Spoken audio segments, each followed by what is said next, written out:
Kathee can continue with the other information that she has. This is probably the most well-planned program I've ever worked with, I'll tell you. You have a blue sheet that kind of gives the overview, but I'm going to lead you through the monograph. I'm going to try to hit the high points of things I think you need to be aware of. Starting on page 2, in the middle of the page, student identification and selection.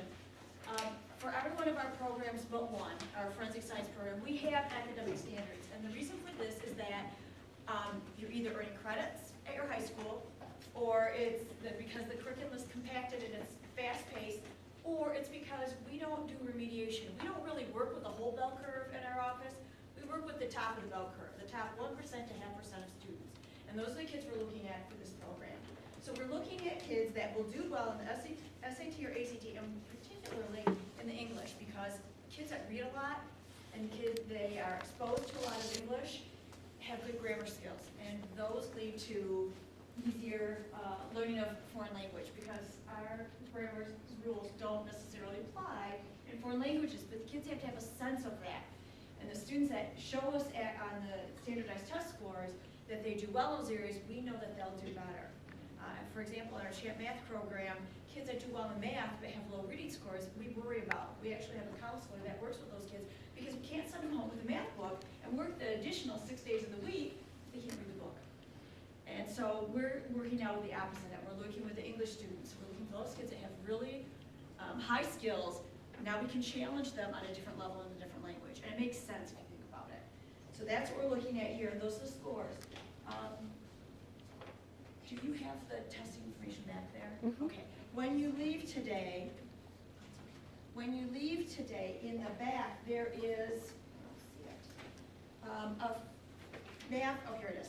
There'll be a handout, and it's taking SAT or SAT. So if you haven't done that, this is the information that you'll need. The MSU Testing Center allows us to have our high school kids and middle school kids take those tests at the testing center.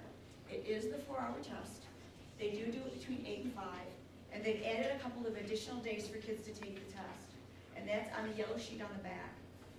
You have until Friday to sign up to take that SAT on June 8th, and then the next is the AC test, which they'll be able to take June 22nd with a registration deadline of June 1st, and again we'll be offering the SAT on July 13th with the testing registration deadline of the 22nd. And this is individualized testing. You can also, I think there's one more deadline for the ACT yet. Mm-hmm. And you can sign up for that and take it nationally, but you'll be with high school students taking the test. The late registration date is the 20th. As well on Friday, mm-hmm. If you prefer to do that. I don't think it costs any more or less to take it through the MSU Testing Center, and you can schedule when it's convenient for you. That's a nice thing about it. So that the information is here. You do have to follow these directions. You just can't call the testing center and talk to Linda Trevarthen, who's the director of that office, and say, I want to take the test. You actually have to follow. We have to follow her rules in order to allow you to do that. So does everyone understand that you have to have one of those scores? It has to be a qualifying score in order to participate in the program? Okay. All right, that's the important thing on page 2. We have talked to school districts. In fact, before we started this program, when they came to me with the idea, we surveyed all of the high schools and middle schools in the 4 counties, Hingham, Clinton, Shiawassee, and Eaton, thank you. And we found out that there weren't a lot of schools that offered AP French, or they only offered 1 year, or they were thinking of adding it, or they were thinking they weren't going to continue to offer it. And so we knew that there was a need already, but we didn't want to compete with the schools. So we've offered several opportunities for school districts to work with us, to come in and meet with us. We held a reception for teachers to explain the program, and the fact that we're not looking for 60 kids. We're actually limiting to this to 30, probably more 20 to 25. We're thinking we'll probably have a smaller class initially, and that's okay. We're willing to do that. We think that word of mouth always helps the program grow, but we want to start it off with whatever size class we have, lucky kids, and build from there. But the agreement is that when the kids complete the course and they've met the guidelines by the state, and that was what Carmen was showing you, the Michigan core curriculum, that when we test the kids on that, they have earned the credit. And the state law says that, and this is one that was adopted 4 years ago, students can receive instruction outside of their school. That's not a problem, they just have to meet the criteria of the state, which we have incorporated. And in the center, beginning on page 9, you'll see this outline of the curriculum for the 4 years. And it is in alignment. Now, they don't have core curriculum standards that the other 48 states in Michigan have adopted, but when those come into play, we will make sure that we meet those guidelines as well. But right now, the state only has the Michigan Department of Education curriculum standards, high school curriculum standards, and that's what we've adopted here. So you'll see that, and you'll see it has everything that they're trying to meet. And if you want to see the 1.1, 0.2, 0.2, see everyone, they're available on the Michigan Department of Education website under their foreign language curriculum expectations. So we're doing all of that. Back to page 4, we talked about the evaluation of the program, and we've discussed that, and I'll leave time for you to ask questions about that.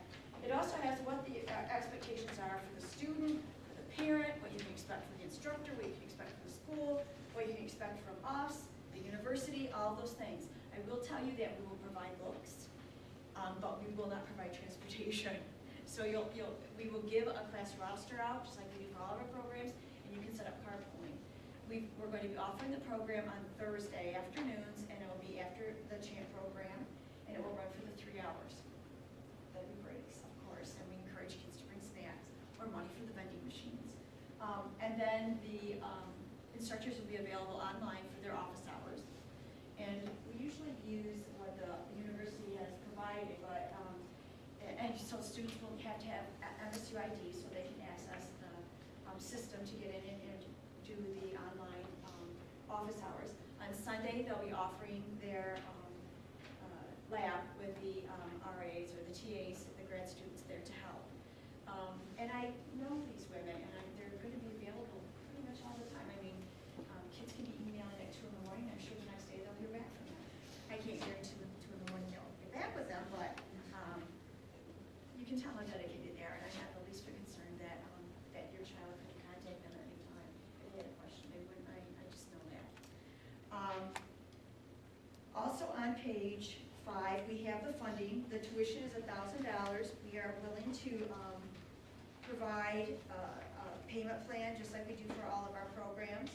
There is a $40 fee that's non-refundable. It basically covers my office costs. And then if your child elects to continue into the next year, there's a $40 fee for the continuance. It's because that's the only money that I have to pay my students to work. The payment plan is on the top of page 6, and if that doesn't work for you, we have always been very flexible in working out what works best for you. We had to start asking for a book deposit because with our iShell program the first year, I lost $1,000 in books. The honor system just wasn't good enough. And college professors aren't used to working on getting books back. They aren't in charge of that, and so we decided that money makes people a little more responsible, and we found last year that almost all of our books came back. I think we only had maybe 1 or 2, and they showed up in midsummer because they wanted to be somebody's book on top of the plate with the food that was clearly a science experiment. You know how that happens, parents. But you do get the deposit back, and actually we ask the kids to return the books at the end of each semester so that we help you get the books back in an orderly fashion. We don't wait until the end of the year and have you start searching for a book that your child was given in September. The AP options, further back there's an appendix that talks about post-program options, and I'm just going to, that's many years away, but basically why we're offering the AP option is that when a child takes the AP, and this is for the language test, there's a French language and a French literature test. We're giving the French language test. When they take the AP test, they're basically earning credits. And in the appendix B, I think it is, they list the local universities and colleges and what courses will be waived. So instead of taking 101 French, you're taking 201. And you're just starting at a higher level. And we offer the classes that are available.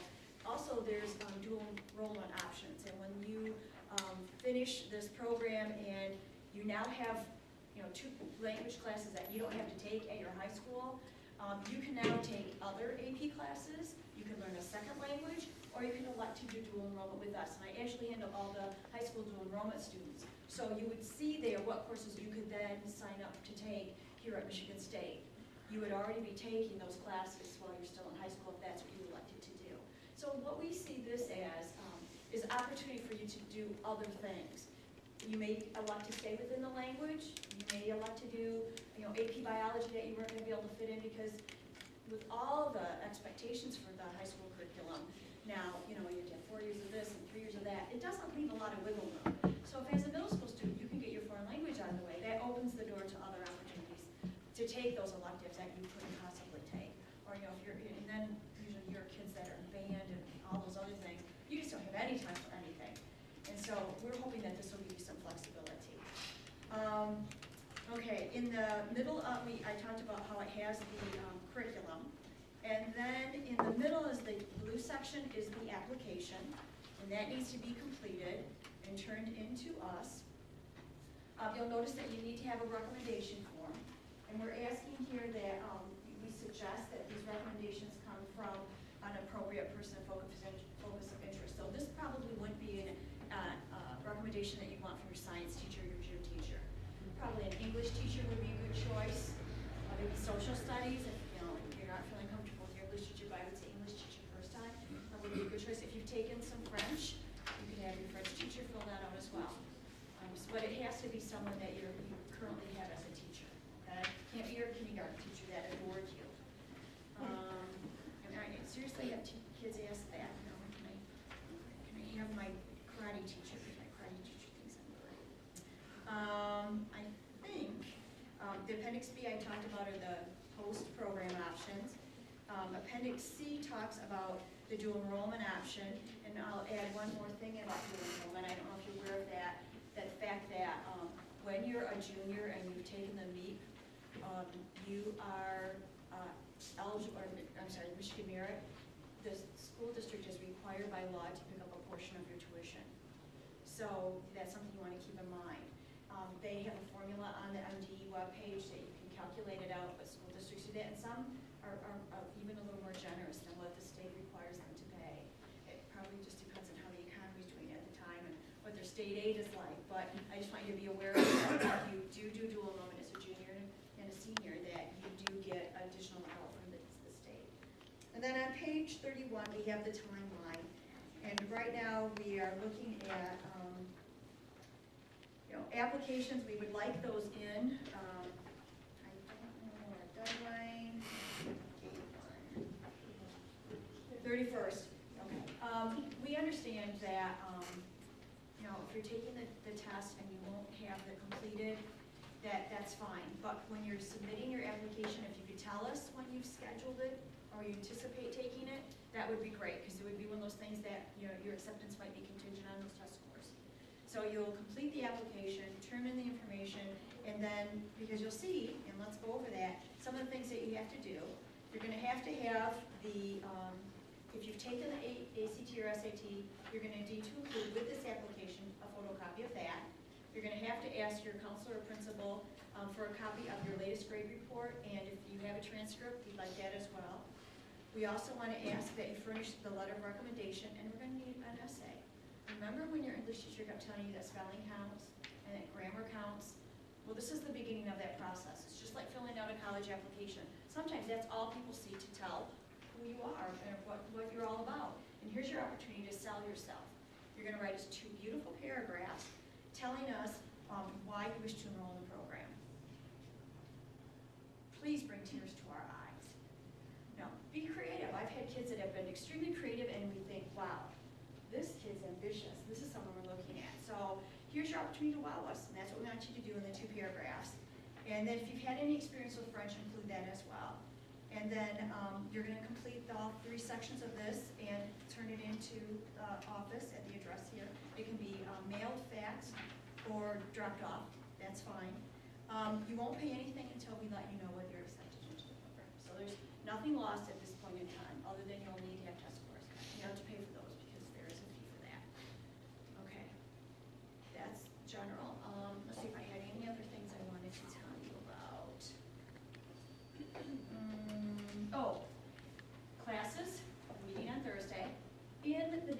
October, about mid-year, we'll hold conferences, so parents can come in and hear about the progress.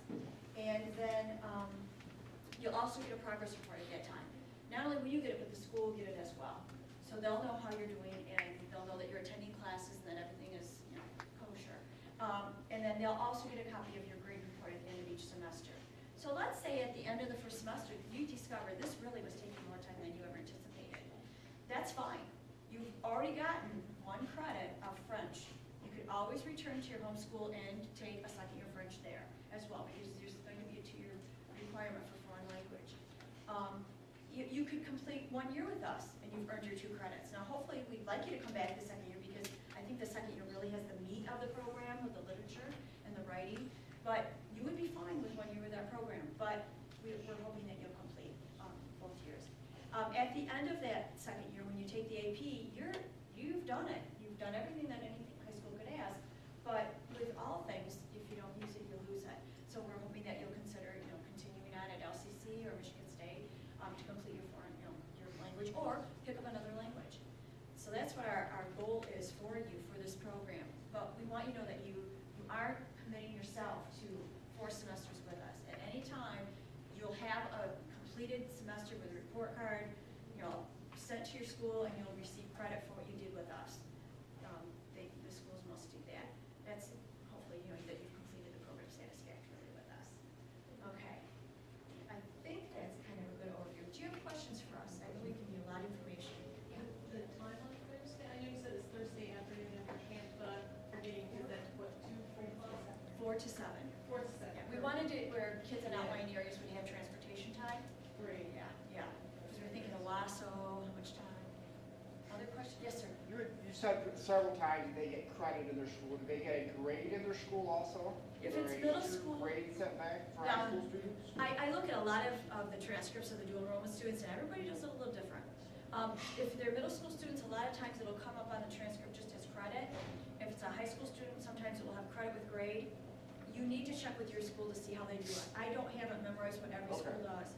But you want to do that before you get involved in the program. You want to find out, if you're worried about GPAs, check it out and see if it's going to affect it. I couldn't begin to tell you what the case will be for your school. Yeah. Do you think this program is appropriate for children who are already fluent? I'm sorry, could you repeat? Do you think this program is appropriate for children who are already fluent in French? Like I said, if you feel like they can join in the second year, they have to do the diagnostic test. And we will judge from there to see at what level they are in. So that's why we have that diagnostic test in place for students, like you mentioned, who already have some French. Yes. They will receive the same amount of credits. Yes, well, the credit-wise, I think everyone receives the same amount of credit. It's just the stage at which they enter our program. So if they know already some French and they want to try to enter the second year, they do the diagnostic test and they can enter it. So, yes. Yeah. Any other questions? Can I just ask one question? Sandra and I go way back, and we both agree a lot on pedagogy and teaching French. I taught 3 years here at Michigan State and but the only concern from a pedagogical point of view for me is the AP exam, and I taught that at Seneca High School, getting kids ready for the AP exam, is the level, age appropriateness of the history you have to know for that literature. And if you've got 7th and 8th graders, because that's the earliest you're accepting, 7th and 8th So the graders, youngest that would be is 8th or 9th. they haven't even had a world history class yet, which is in.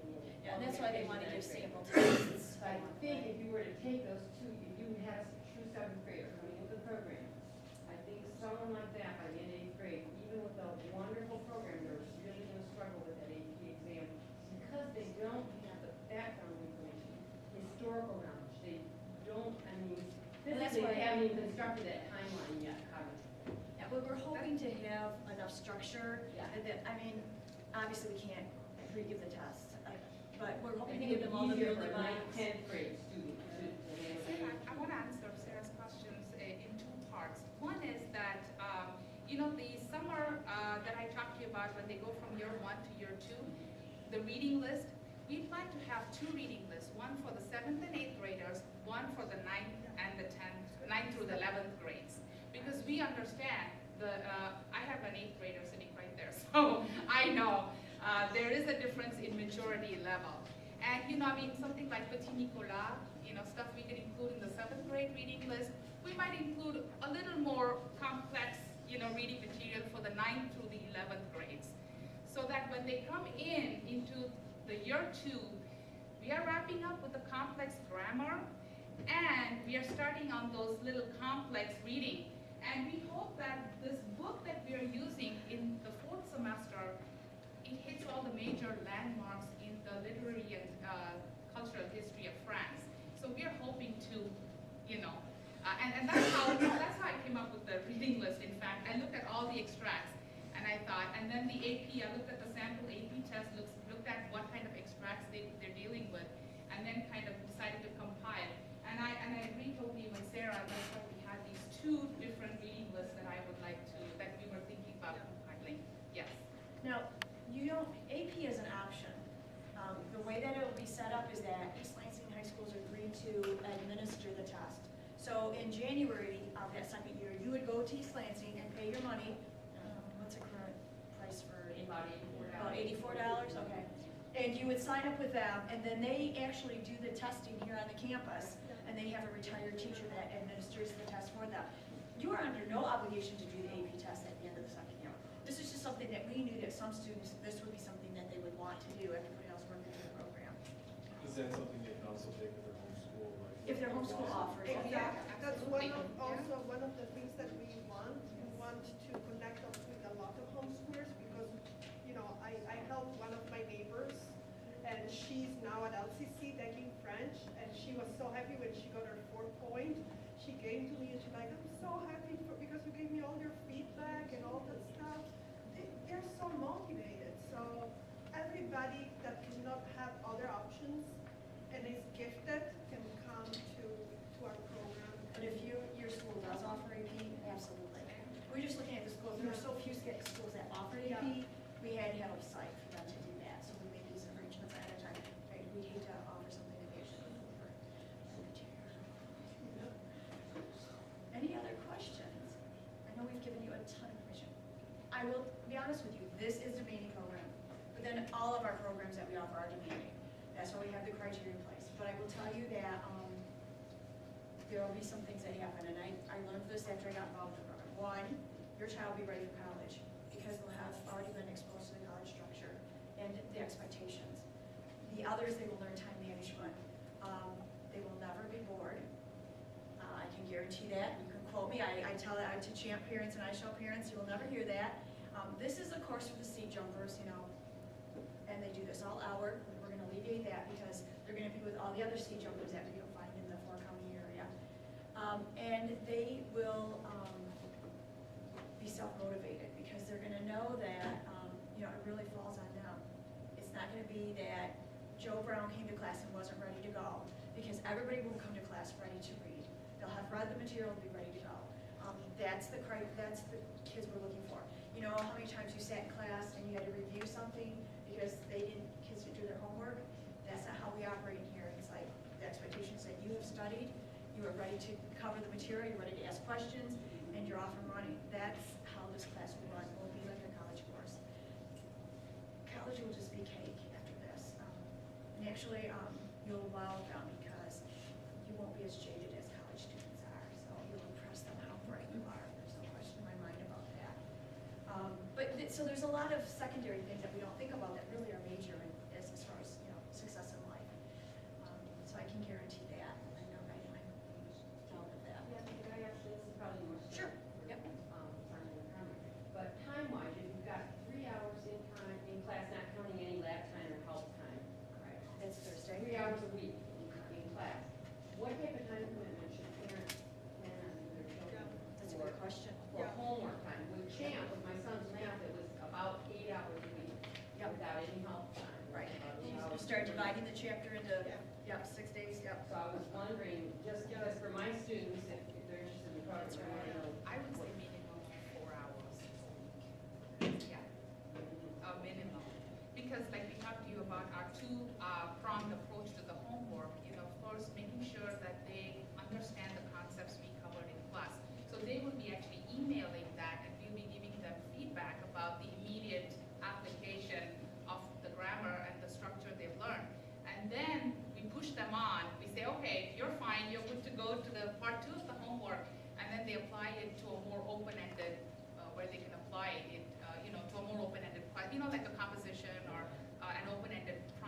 of some sort. Oral, yeah, an oral component. Let's say, Carmen taught, like, say, the passé composé.